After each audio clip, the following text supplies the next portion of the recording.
Vortex, avec deux autres romans, Spin et Axis, forme une des trilogies les plus remarquées et remarquables de la science-fiction contemporaine. Dans ce premier roman, la Terre est subitement coupée du reste de l'univers par une mystérieuse barrière opaque, à l'extérieur de laquelle le temps s'écoule des millions de fois plus vite. Pourquoi cette barrière? Qui l'a créée? Comment allons-nous réagir?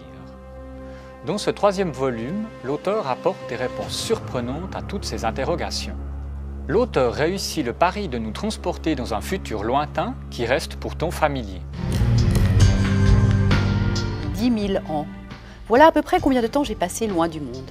C'est quelque chose de terrible à savoir et pendant un moment, je n'ai quasiment rien su d'autre. Je me suis réveillée, nue et pris de vertige, sous le soleil de plomb d'un ciel bleu et vide. J'avais terriblement soif, le corps douloureux et la langue comme épaisse et morte dans ma bouche. J'ai voulu m'asseoir et failli retomber. Je n'y voyais pas clair, j'ignorais où je me trouvais et de quelle manière j'étais arrivée là.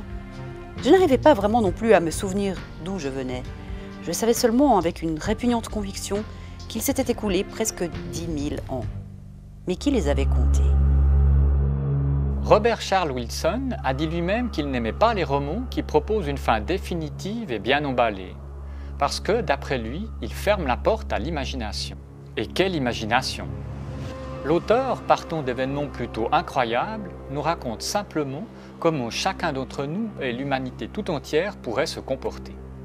À la lecture de ces romans, j'ai été surpris avec quelle facilité je me suis senti proche des personnages et par les sentiments contrastés que j'ai éprouvés. Si, un roman de science-fiction peut être émouvant.